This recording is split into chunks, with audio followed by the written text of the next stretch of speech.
Ipinahinto muna ang demolisyon sa isang barangay sa Quezon City dahil nauwi sa sakitan. Nakatutok si Glenn Huego ng Super Radio DZBB. Kasunod ng tensyon na umabot sa sakitan ng mga residente at demolition team, itinigil muna ang pag-iba ng mga bahay sa bahagi ng halos 1 ektaryang lupain sa First Avenue sa barangay Bagong Lipunan sa Crame, Quezon City. Ayon kay Chairman Angel Suntay, nag-ugat ang tensyon matapos na idamay ng demolition team ang ilang bahay na hindi umano dapat gibain. Anya, 26 na bahay lang ang nasa court order pero lumampas dyan ang dinimolish. Iimbestigahan din anya nila ang reklamo ng ilang residente na tinangka umano silang nakawan. Pasado 3:00 ng hapon naman, umalis sa lugar ang demolition team. Gayon din ang mga pulis na pumagitna sa tensyon. Para sa GMA Integrated News, Glenn Huego ng Super Radio DZBB, nakatutok 24 oras.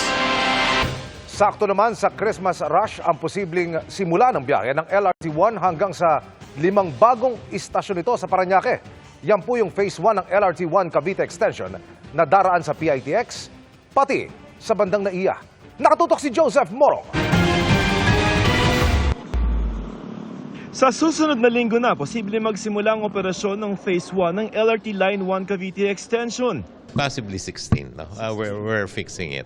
Di pa aabot sa Cavite ang Phase 1 pero 5 istasyon hanggang sa Parañaque na ang magiging operational. Ang Redemptorist Station ang magiging karugtong ng Baclaran Station ng orihinal na LRT Line 1. Ang MIA Station na dadaan malapit sa DFA Asiana. Ang Asia World Station na ang bababaan ay sa mismong Parañaque Integrated Terminal o PTEX sa pamamagitan ng connecting bridge. At sa mga pa-airport, pwedeng bumaba sa Ninoy Aquino Station. Pinakadulo ng Phase 1 ng LRT Line 1 Extension, ang Dr. Santos Station. Dagdag na 6 na kilometro sa LRT Line 1 ang mga dagdag istasyon. Ayon sa Light Rail Manila Corporation o LRMC, 45 pesos ang pamasahe mula Redemptorist hanggang Dr. A. Santos Station. 80,000 na mga pasahero ang tinatayang maisasakay nito araw-araw. We're anticipating probably after 5 years, we'll be doubling the number of the passengers along the alignment. So that's probably in 2028 or 2029, madodobli po yung 320 to around 650. Average daily ridership. Ayon sa Department of Transportation, sakto ang pagbubukas ng Phase 1 ng LRT Line 1 Cavite Extension sa inaasahang Christmas rush. Dagdag na masasakyan sa panahon ng traffic. Sa pag-aaral ng LRMC, katumbas ng 6,000 mga sasakyan ang mababawas sa kalsada. We assume 70% of that would be private and the 30% would be public. Pero Phase 1 pa lamang ito ng proyekto, hindi maituloy-tuloy ang buong proyekto na magtatapos sana sa dulong Niog Station sa Bacoor, Cavite dahil sa issue sa right-of-way. Pero pagtitiyak ng DOTR, may mga negosasyon na para masolusyonan ito. Para sa GMA Integrated News, Joseph Morong, nakatutok 24 oras. Magandang gabi mga kapuso. Ako po ang inyong Kuya Kim na magbibigay sa inyo ng trivia sa likod ng mga trending na balita. Sa probinsya ng Cagayan, may namatang patay na pawikan. Nagpalutang-lutang tuloy sa isip ng mga mangingisdang nakakita kung paano ito binawian ng buhay.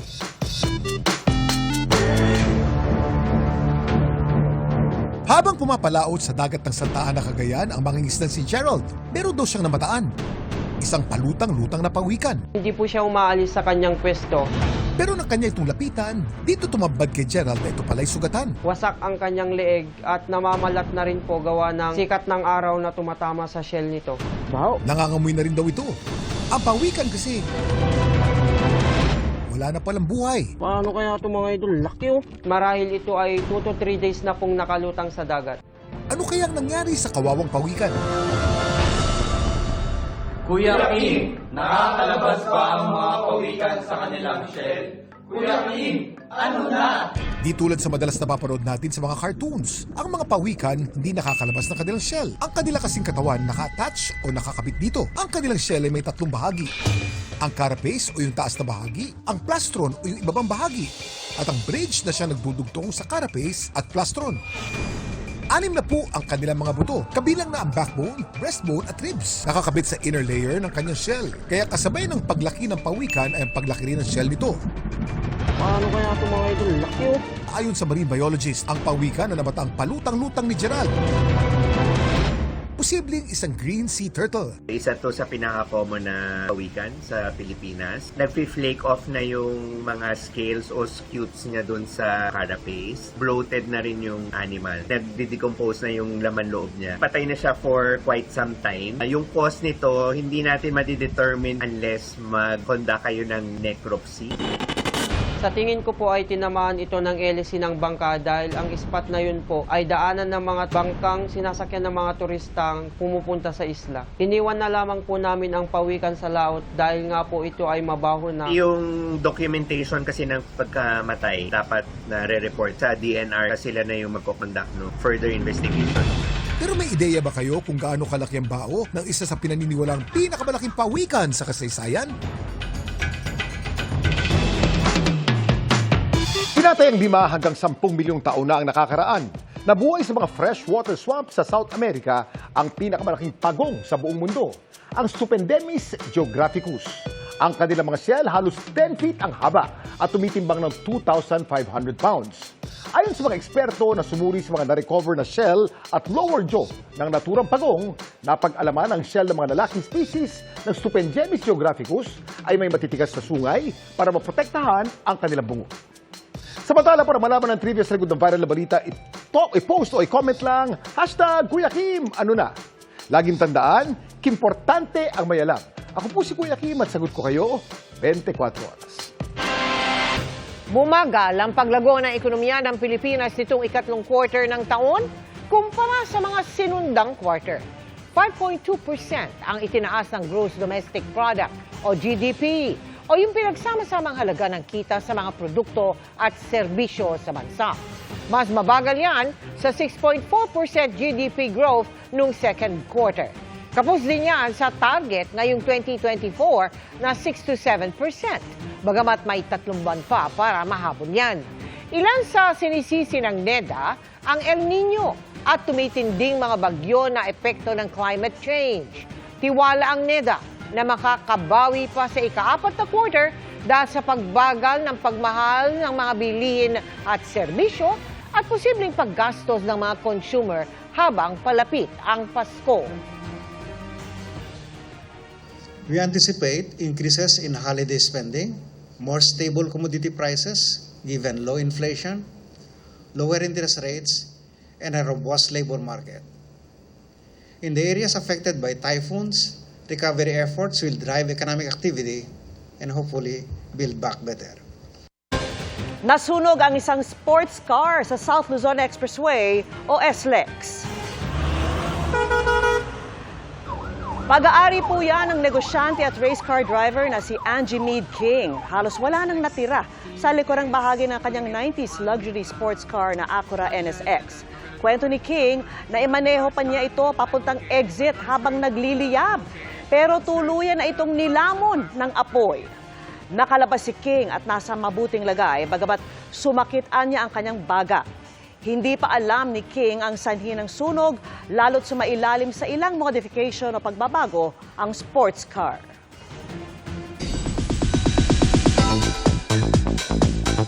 Willing to give his all si Miguel Tan Felix para sa bago niyang baby, ang upcoming Kapuso series na Mga Batang Riles. At may time pa kaya sila ng other half na si Isabel Ortega? Makichika kay Lars Santiago. Busy sa natitirang 2 buwan ng 2024 sina Miguel Tan Felix at Isabel Ortega na may gagawing bagong series sa GMA. Mabuti na lang daw at nakapag-recharge kahit papaano ang dalawa sa trip nila sa Indonesia at workation sa Japan. Bukod sa pamamasyal, isa sa naging highlight ng trip ang photo booth picture na ito ng Isabel. Marami ang kinilig dahil ang post ni Miguel may caption na "I love you" in Japanese. Pero ngayong magiging busy na sila, tanong ng Isabel fans, may time pa ba sila para sa isa't isa. We make sure na balance pa rin naman po. Alam naman po namin sa isa't isa kung ano yung priority talaga namin. Isa nga sa bagong hobby ngayon ni Miguel ang pagda-drums. Natutunan niya raw ito kay Kapuso Primetime King, Dingdong Dantes. At dahil sobrang na-enjoy raw ni Miguel ang pagda-drums, bumili na rin siya ng sariling drum set. Lumapit si Kuya Dong, tinuruan niya ako kung paano pumalo. Natuwa po ako, talagang nag-enjoy po ako. So yun, mas lalo ako na-curious sa pagda-drums. Nag-aaral po. Mag-isa pa lang po, sa internet pa lang po ako nag-aaral. Pero next week, mag-drum lessons po ako. Isa raw ito sa pampawala ng stress ni Miguel, lalo't higit pa raw sa 100% ang binibigay niyang konsentrasyon sa paggawa ng upcoming GMA series ng mga batang riles. Itong mga batang riles, isa to sa mga pinakamalaking responsibility. Kaya medyo malakas din yung pressure dahil yung involvement ko po sa show dito mas grabe kumpara po sa mga ibang nagawa. Nakakabawas daw sa pressure ang pagtutulungan ng lahat. Gusto kong alagaan ng mabuti itong show na to. Gusto ko siyang gawing parang baby. Kaya yung investment ko sa kanya, kahit walang taping, nag-iisip ako ng mga ways paano mapaganda po yung show. Talagang makikita niyo po na passionate ako sa show na to. And I hope ma-translate siya pag pinalabas na yung mga batang reels. Lar Santiago, updated sa showbiz happenings. Emosyonal ang muling pagkikita ni na dating Customs Intelligence Officer Jimmy Guban at dating Anti-Drugs Police Officer Colonel Eduardo Asierto nang dumalo sila sa pagdinig ng Kamara. Si Asierto iginit na mismong sila ang nakadiskubre sa proteksyong ibinigay ni dating Pangulong Duterte sa ilang drug personality umano. Nakatutok si Tina Pangaliban Perez. Napaiyak si dating Customs Intelligence Officer Jimmy Guban nang makita sa pagdinig ng Quad Committee ng Kamara si dating Anti-Drugs Police Officer Colonel Eduardo Asierto. Ito ang unang beses na nagkita ang dalawa matapos bawiin ni Guban ang akusasyon kay Asierto ng pag-facilitate umano ng smuggling ng illegal na droga sa loob ng mga magnetic lifters. For 6 years, sir. Sir, let's go to work. Salamat, Jimmy. Salamat. Ingat ka. Sinabi na dati ni Guban na napilitan siyang ituro si Asierto sa takot kina Davao Congressman Polong Duterte at Attorney Man Scarpio, asawa ni Vice President Sara Duterte. Pati na rin umano kay dating Economic Advisor Michael Yang na talaga umanong may kinalaman sa pagpuslit ng droga. Sa pahayag naman ni Asierto, sinabi nitong isinumitin niya ang report kay dating PNP Chief Bato de la Rosa pero hindi raw ito pinansin. Nadiskubre namin yung proteksyon na ibinigay ni Pangulong Duterte sa dalawang drug personalities na si Michael Yang at si Alan Lim. Sa tingin ko po, yan yung pinakamalaking accomplishment ko. Kaya lang nga po is nalagasan ako ng dalawang kasama ko. During that time, Mr. Chair, walang Michael Yang eh. Ang alam ko lang na sinabi ni Colonel Asierto is Johnson Chua, which is both. Talagang subject namin dalawa yon. But there was no Michael Yang during that time. Hinihingan namin ang reaksyon sina Duterte, anak na si Congressman Duterte at si Carpio, pero wala sila sa pagdinig. Sa sulat na ipinadala ng abogado ng dating Pangulo, sinabing nakasaad na duda raw si Duterte sa integridad ng Quadcom na isa umanong political ploy para idiin siya sa mga krimeng di naman daw nito ginawa. Nababahala rin ang dating Pangulo dahil pinipilit umano ng Quadcom na magsinungaling ang mga resource person nito. Pwede na rin daw manghingi na lang ang komite ng transcript ng kanyang mga sinabi sa Senado tungkol sa war on drugs dahil marami na siyang nasabi roon. Hindi nakapagpigil ang ilang chair ng Quadcom ng Kamara sa mga batikos ng dating Pangulo at mga kaalyado nito.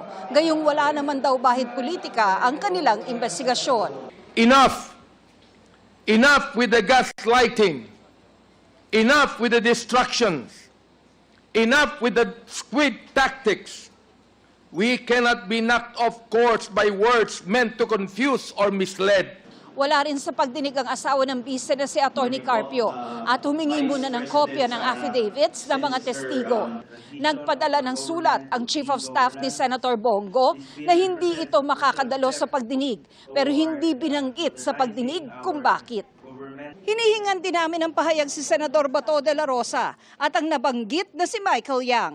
Para sa GMA Integrated News, Tina Panganiban Perez, nakatutok, 24 oras. Paskong Pasko na sa BGC sa Taguig, kung saan bukod sa higanteng Christmas tree, may Christmas train din na pwedeng sakyan. Lahat yan sa live na pagtutok ni Oscar Oida. Oscar? Yes, Mel, makulay, kumukuti-kutitap at talaga naman pumapangibabaw ang musikang pampasko sa kick-off celebration ng Christmas Fever dito sa BGC. Bihis Pasko na sa Bonifacio Global City o BGC Taguig, kung saan bida ang 45-foot Christmas tree na bukod sa gigantic, bordado pa ng ilaw at ornaments gaya ng mga massive white bear. Ang mga puting oso, sumisimbolo sa resilience at spirit ng BGC community ayon sa mga organizer. Sa may paanan naman ng Christmas tree, makikita ang igloo na entrada pala papunta sa isang magical mirror room na swak para sa holiday photos. Ala sige, selfie galore! Siyempre, para mas feel mo ang Pasko, may live na Christmas songs at carols. And if that's not enough, mamasyal palibot ng High Street Central sakay ng kanilang Christmas train. Pero wait, there's more! Dahil pagtingin mo sa kalangitan, mabubusog naman ang iyong mga mata ng mga nagagandahang fireworks display. May fully integrated displays din, tampok ang iba't ibang animated Christmas scenes. Mel, may enjoy ang Christmas pasyalan na ito hanggang December 31 at dapat din daw abangan ang iba pa nilang Christmas special tulad na lamang ng Christmas parade. Mel? Maraming salamat sa iyo, Oscar Oida. At yan ang mga balita ngayong Huwebes. Mga kapuso, 48 days na lang, Pasko na. Ako po si Mel Tiangco. Ako naman po si Vicky Morales para sa mas malaking misyon. Para sa mas malawak na paglilingkod sa bayan, ako po si Emil Sumangil. Mula sa GMA Integrated News, ang News Authority ng Pilipino. Nakatuto kami 24 oras.